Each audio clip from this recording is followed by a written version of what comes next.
Monsieur le coordinateur général du PTR Biodiversité, chers collègues enseignants, chercheurs et chercheurs, je voudrais vous remercier et vous dire que je suis très heureux d'être à cette 5e journée scientifique du CAMES. Alors le thème sur lequel nous allons vous présenter notre étude, c'est l'amélioration de la germination des semences de baobab Adansonia digitata par l'emploi de substances chimiques. Alors, ce thème s'est articulé autour de 4 points. Nous avons une introduction, matériel et méthode, et nos résultats seront discutés, puis nous terminerons par les conclusions et perspectives. Alors, qu'est-ce que nous savons du baobab? Nous savons qu'Adansonia digitata appartient à la famille des bombacacées et que cette plante a plusieurs usages et plusieurs utilités, notamment sur le plan nutritionnel. Les feuilles et les graines de baobab sont utilisées pour la confection de différents mets traditionnels. Nous savons aussi que la poudre de la pulpe de fruits entre dans la fabrication de certains jus, boissons et de produits agroalimentaires. Pour ce qui est du plan médicinal, différentes parties de la plante sont utilisées, notamment dans le traitement du diabète. Donc, les extraits de baobab ont montré des activités antidiabétiques, anti-rhumatismales, anti-inflammatoires, également antimicrobiennes comme antioxydants. Sur le plan économique, la valorisation de cette plante engendre beaucoup de plus-value, notamment sur le plan économique. Nous savons que la boisson qui a été conçue à partir du jus est très commercialisée et prisée. Et donc, nous avons aussi un gain sur le plan financier. Quelle est la problématique qui nous a amené à faire ce travail?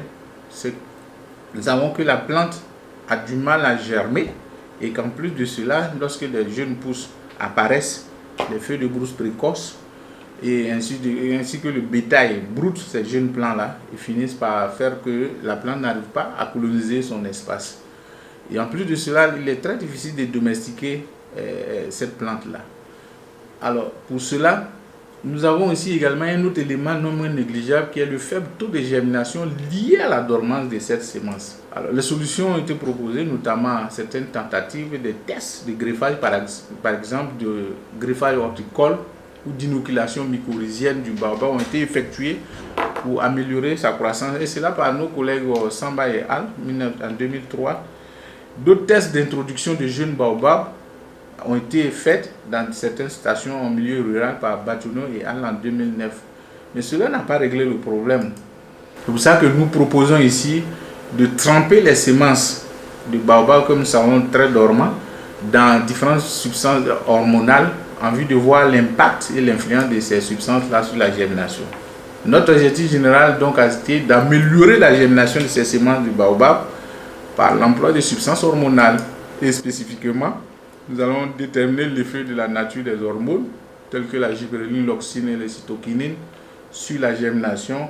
Et enfin, évaluer l'effet de la concentration de phytohormones sur la germination des semences d'Adansonia digitata. Le matériel végétal a été les graines sèches du baobab que vous voyez ici en image, ainsi que les fruits secs. Et la méthode simple d'obtention de ces semences-là a été de laver ces pulpes, d'extraire les semences et de les faire sécher. Et vous voyez ici en image ce schéma. Et là, nous avons fait un test de viabilité. Ce test de viabilité a consisté à mettre les semences séchées dans de l'eau afin de voir les semences qui flottent ont été éliminées parce que immatures. Alors, nous avons préparé également la semence de hormones dans lesquelles les semences doivent être trempées. Nous avons pris 0,1 g d'hormones qui a été dissous dans un petit volume de soude, lequel volume a été ramené à 100 ml et dilué par la suite pour obtenir des volumes de concentration 10 puissance moins 4, 10 puissance moins 5 et 10 puissance moins 6. Ici, vous avez les effets d'hormones sur la germination. Vous avez la répartition des différentes semences, des lots de semences qui ont été trempées dans les différentes concentrations qu'on vous a montré là, avec des temps de trempage différents. Les paramètres évalués ont été le pourcentage de germination, le temps moyen de germination et la vitesse de germination que vous voyez ici plutôt avec les formules. Nous avons utilisé comme analyse, dans le cadre de notre analyse statistique des données, le logiciel Statistica version 7.1, et nous avons fait l'analyse des variants ANOVA à un facteur de test de la plage multiple de Duncan au seuil de 5%. Et bien sûr, Les données ont été recueillies dans le logiciel Excel. Alors, quels résultats avons-nous obtenus? Ici, nous avons dans ce premier tableau le type d'hormones qui ont été utilisées et le temps moyen de germination sur ces différents. Nous avons les différents types d'hormones ici dans ce tableau, par exemple. Là, vous voyez que dans la première colonne, le temps moyen de germination en fonction des différentes hormones, il n'y a pas de différence significative à part entre eux, sauf le témoin qui est significativement supérieur.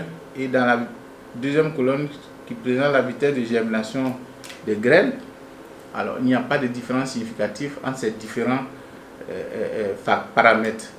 Alors qu'est-ce que cela signifie?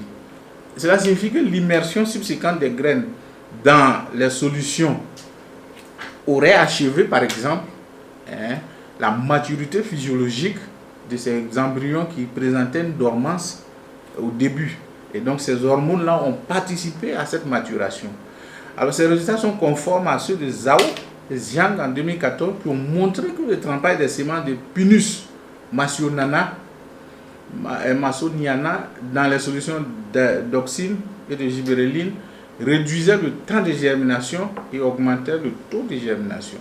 Alors, nous avons maintenant essayé de voir l'impact de chaque groupe d'hormones sur tous ces paramètres-là.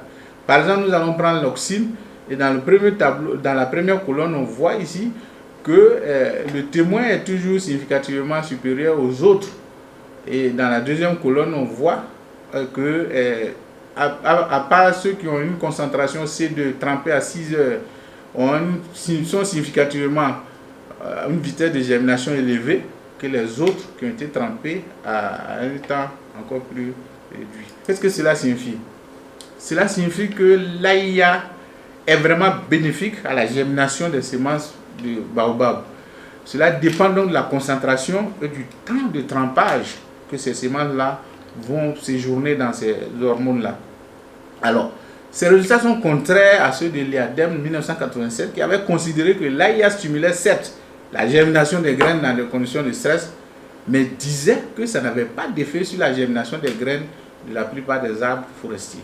Ce qui n'est pas vrai dans notre cas puisque nous avons montré que l'AIA a un effet positif. Alors ici nous avons l'effet différent de différentes concentrations sur la gibberelline. Et là vous avez le premier tableau où le témoin est significativement supérieur en temps de moyen de germination que les autres traitements. Et dans la deuxième colonne, la vitesse de germination du nombre de graines par jour a été significativement élevée pour les graines qui ont séjourné pendant 12 heures dans les solutions, les concentrations de gibberelline. Qu'est-ce que cela signifie? Que la gibberelline a toujours été considérée comme un intermédiaire essentiel dans l'assimilation de la germination des graines des espèces.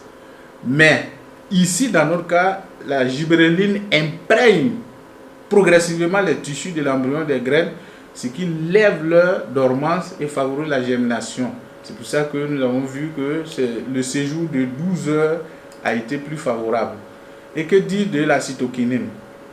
La cytokinine, comme on le voit, la première colonne, le témoin était statistiquement un temps moyen de germination plus élevé que les autres.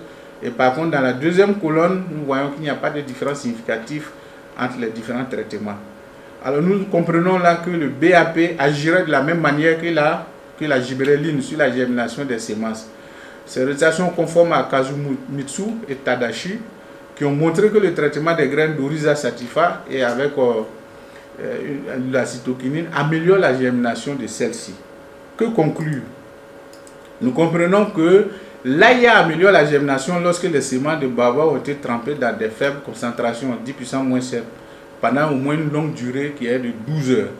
Tandis que la gibberelline et les cytokinines, le BAP, toutes les concentrations testées ont été efficaces sur la germination des graines de baobab après une immersion de 12 heures. Alors, donc nous voyons que ces hormones ont un effet très positif. Mais que voir en perspective?